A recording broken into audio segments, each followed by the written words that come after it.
Vì sao có những người từng trải qua chết đi sống lại, khi tỉnh dậy lại có thể nói ra những điều họ không thể nào biết được? Ví dụ, vào năm 2006 tại Liêu Ninh, Trung Quốc, có một công nhân bị xuất huyết não khi đang cấp cứu, rõ ràng là đang hôn mê bất tỉnh. Thế nhưng sau đó anh ta lại có thể mô tả chính xác diện mạo của bác sĩ phẫu thuật chính, thậm chí còn nói ra tên của những dụng cụ y khoa mà anh chưa từng thấy bao giờ. Những trường hợp như vậy không chỉ có một. Năm 2019, một công nhân xây dựng ở nước ngoài bị tai nạn xe nghiêm trọng. Khi được phẫu thuật trong tình trạng gây mê toàn thân, anh ta lại nhìn thấy một y tá làm rơi một chiếc ốc vít.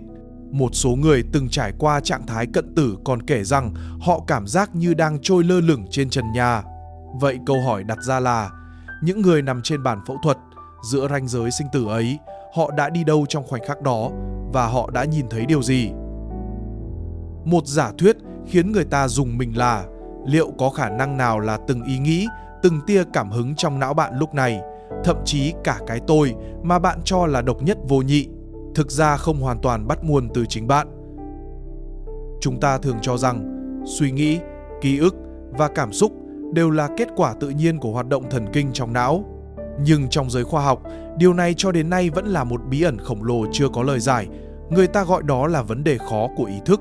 Giống như một chiếc máy tính, chúng ta biết nó có phần cứng, nhưng lại không biết liệu hình ảnh trên màn hình là do máy tự tạo ra hay là nó đang tiếp nhận một tín hiệu từ nơi nào đó xa xôi.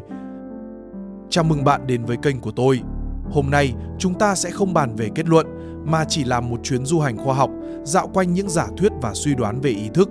Liệu có thể nào ý thức không phải là thứ sinh ra từ bộ não, mà thực ra đang cộng hưởng ở một tầng sâu vô hình nào đó trong vũ trụ? Đây không chỉ là một ý tưởng viễn tưởng bay bổng. Những lỗi hệ thống trong thế giới thực này đã vượt quá mức có thể giải thích bằng sự trùng hợp. Ngoài những trải nghiệm cận tử, còn có một hiện tượng kỳ lạ hơn, đó là biết mà không cần học. Chẳng hạn như những thần đồng âm nhạc hay toán học khiến cả thế giới kinh ngạc.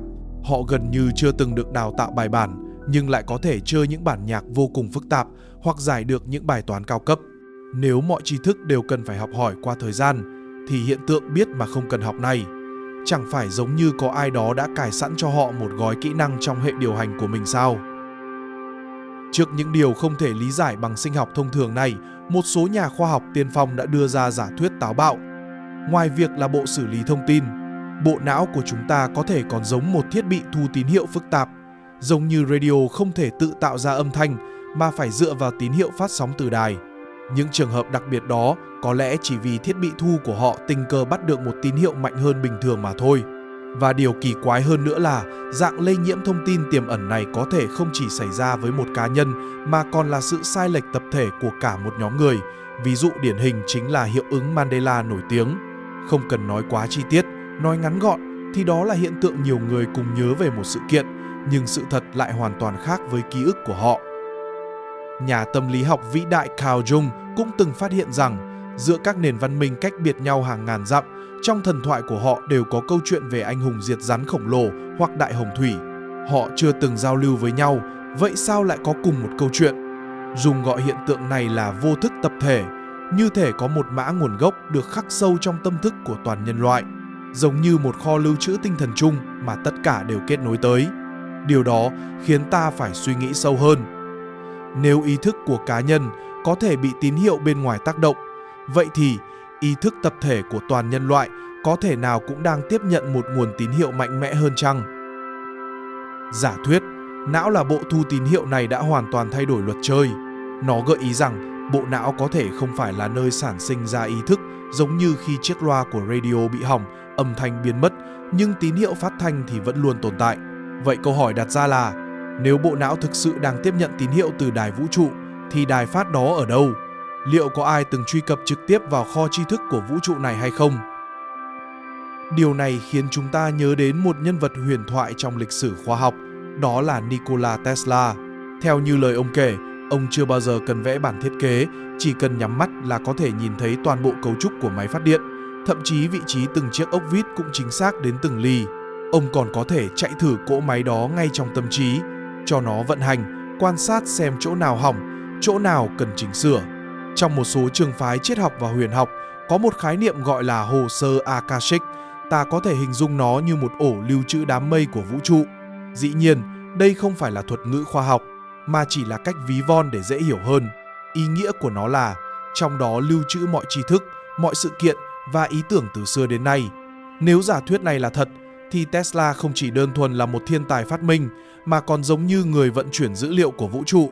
Những kiến thức ông có được không phải do tự mình nghĩ ra, mà là tải trực tiếp từ đám mây vũ trụ xuống.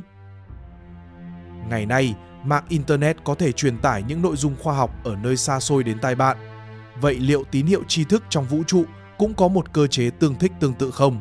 Và nếu tồn tại ổ đám mây vũ trụ giả định đó, thì về mặt vật lý, nó có thể nằm ở đâu?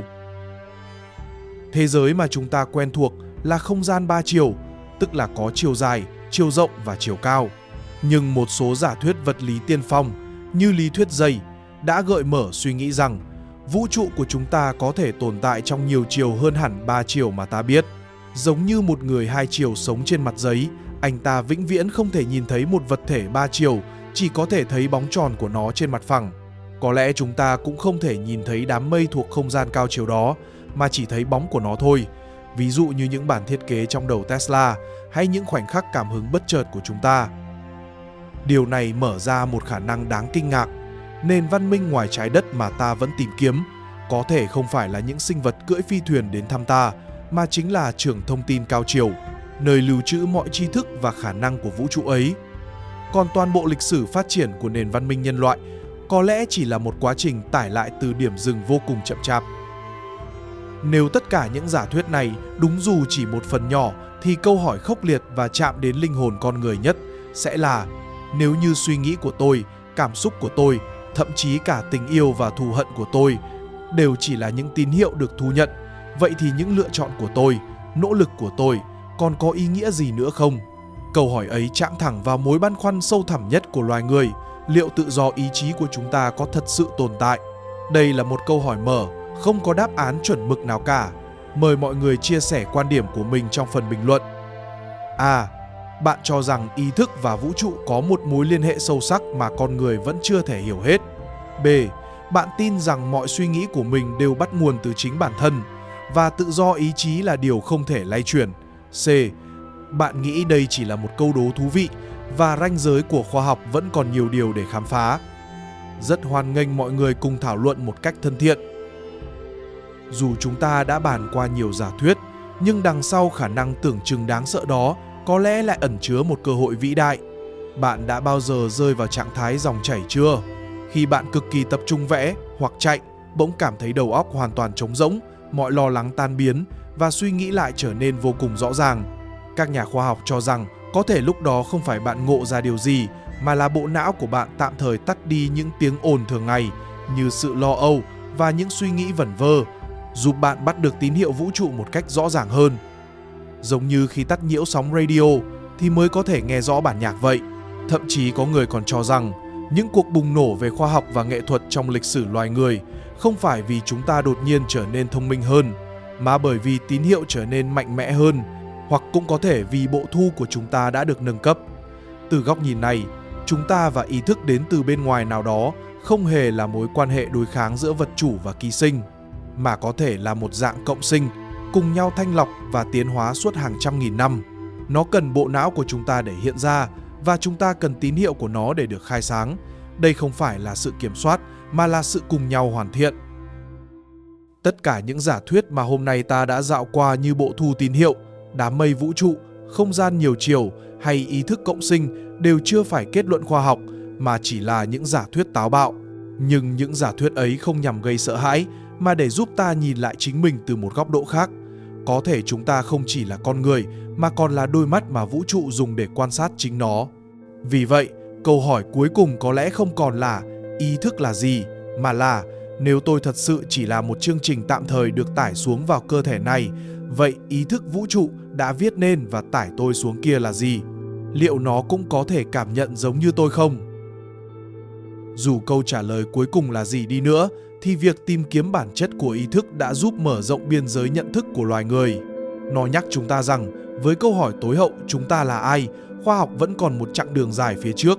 Có lẽ sự vĩ đại của nhân loại không nằm ở việc tìm ra đáp án cuối cùng, mà ở chỗ chúng ta chưa bao giờ ngừng đặt câu hỏi. Chính sự tò mò và khát khao truy tìm nguồn gốc của bản thân ấy đã khiến chúng ta vượt lên khỏi muôn loài khác, trở thành kẻ lắng nghe và người khám phá của vũ trụ. Ở góc nhìn đó, câu hỏi "tôi là ai?" chính là một phần của câu trả lời. Nếu thấy những suy tưởng hôm nay truyền cảm hứng cho bạn, hãy nhấn like như cách chúng ta cùng điều chỉnh tần số để đồng điệu với vũ trụ. Nhấn theo dõi để đồng hành cùng hành trình khám phá ý thức này. Hẹn gặp lại bạn ở video sau khi chúng ta tiếp tục tìm kiếm tín hiệu mạnh mẽ hơn từ vũ trụ.